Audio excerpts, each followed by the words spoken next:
Back in my day. This is a phrase that every generation at some point has heard from generations that preceded it. Back in my day, we used to have to walk 20 miles through hurricanes, sleet, snow, blizzards just to get to school. Back in my day, stuff wasn't so expensive. I used to fill my tank up for a nickel. Back in my day. Now, most of this resides in tall tales and hyperbole. But as it pertains to music education, back in my day actually has a point. Who knows what this is?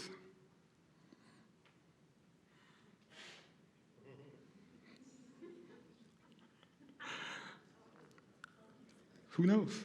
It's the telegraph, right? Invented in the year 1830 by a man named Samuel Morse, who consequently was responsible for the first international form of communication. Do. Morse code.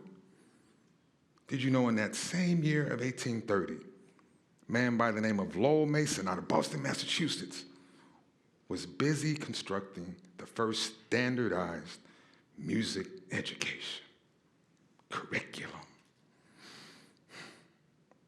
All right, you're probably wondering where the hell I'm going with this. Well, we know the evolution of the telegraph. I mean, we had radio, we had telephone, we had television, we had the internet that you could surf on with these little devices. If old Sam Morse only knew what he started. But what if I told you in that same amount of time, roughly 200 years, that music education didn't evolve hardly at all? And up until recent history, and as our esteemed professor, Dr. Romano, said around 2007, we've been pretty successful with that same methodology. The what, the how, and the why. What used to be the why was motivated and inspired by the what and the how. All right, let me give you some context. So I'm a musician, I'm a drummer. I'm a Generation Xer. I was born in 1971. Back in my day, let's say I wanted to go find out who was that drummer that played on that Wynton Marsalis album, Live at Blues Alley. Well, I'd have to go down to the record store, sift through a pile of vinyl to find the mighty Jeff Tain Watts. Let's say I wanted to find out, what was that song? Who wrote that song? Please release me and let me go. I'd have to go down to the record store, sift through a pile of vinyl to find Engelbert Humperdinck. It was in these same record stores that I found out two white guys wrote my favorite R&B hit by Luther Vandross, A House Is Not a Home.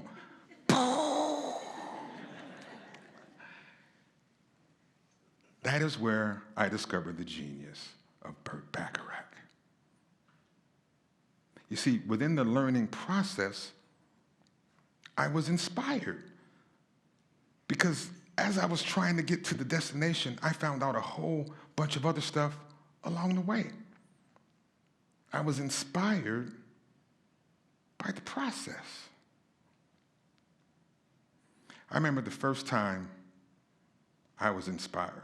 Inspired to the point where it changed my trajectory. The year was 1983. Now, up to this point, I had never met my biological father. But on this day, he reached out, wanted to take me to a concert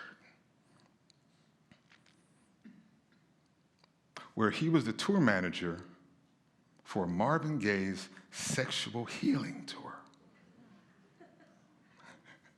Now, I will save all the up and down emotions of meeting a father for the first time for a whole nother TED Talk. But I will tell you, that moment was absolutely transformative for the reasons I'll describe.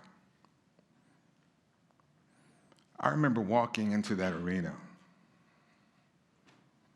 I remember hanging out on the tour bus. I remember playing Donkey Kong on the tour bus. I remember meeting the musicians. One of them was Sheila E. She kissed me on the cheek. I had really cute, fat cheeks back then. I remember the sound check. They let me sit behind the drums. It seemed a mile high. I hit the toms. Boom, boom, boom. I can still remember how my chest felt as that sound reverberated throughout the entire arena. I also remember that rhythm track, the Sexual Healing, that they played over and over and over and over while they dialed in the PA. Boom, boom, boom, boom, boom.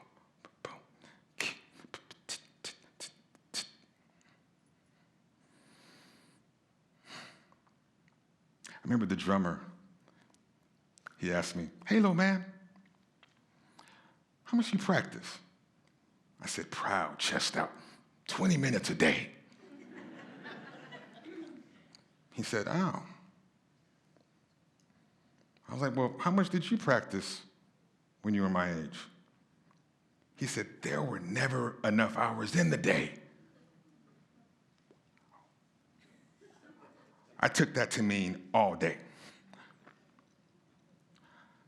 He said, "If you want to be a professional," and by professional, I mean you're able to pay bills, put food on the table, raise a family, from playing your instrument?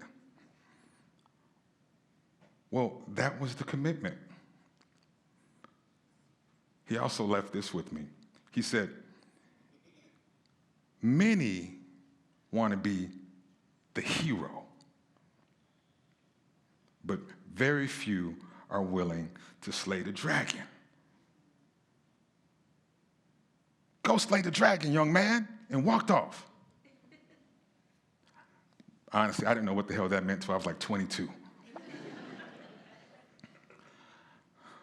But I had been inspired.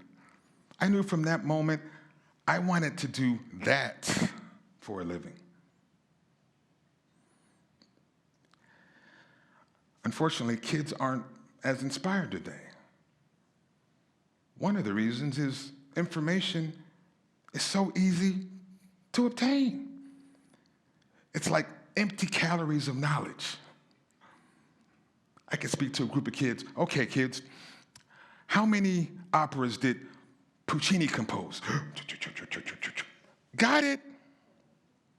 "What year did Louis Armstrong make his first record?" "Got it." Yeah, the how and what is no longer a problem.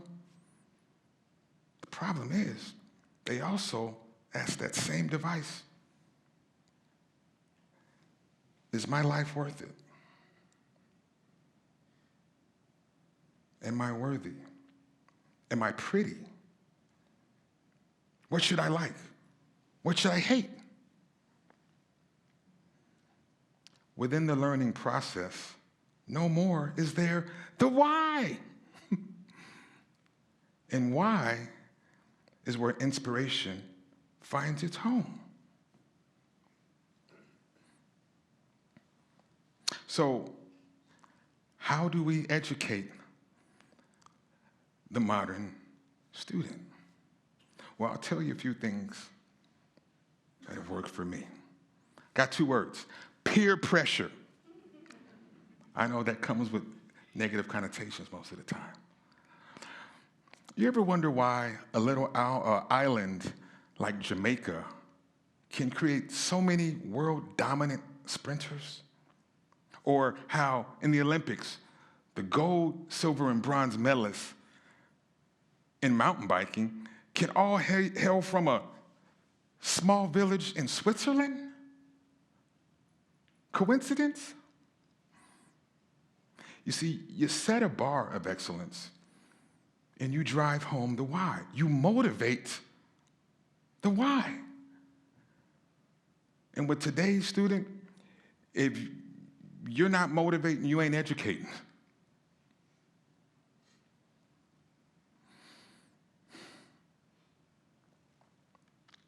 I've been very, very blessed in my life.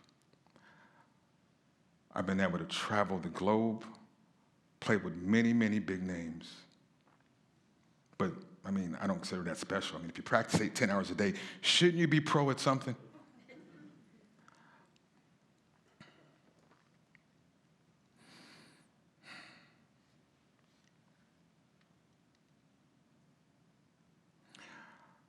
I've been able to teach so many kids, students from around the world about music. I remember a student once asking me, what was it like to play with Wynton Marsalis for the first time? My answer was, it was somewhat anticlimactic. He had a puzzled look on his face.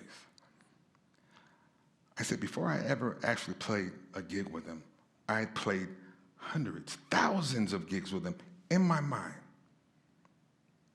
as I practiced, developed, preparing for my opportunity. You work hard, you get your opportunity. Be ready when opportunity comes knocking at your door. Don't have to get ready. Be ready. I have recently pivoted my life towards education. Predominantly in underserved communities. You see, I can relate to that. I grew up in the South Omaha projects. A lot of the kids that I grew up with are no longer here. Some are incarcerated. Some have been killed. Some are on drugs. That could have easily been me if I didn't have something to channel and focus my attention. That's why my mission is so important. North Omaha Music and Arts, NOMA, is a youth music academy that is everything I would have ever wanted growing up as an aspiring artist.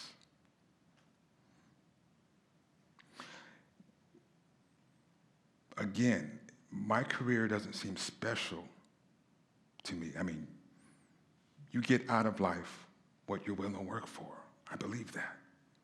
But what is special is the attention and mentorship that I received in my life. And a mother that always told me, baby, you can be whatever it is you want to be. And I believed it. That phrase, back in my day, most of the time, doesn't make a difference. But as it pertains to music, education, well, I'm here to tell you, it absolutely made a difference. Thank you.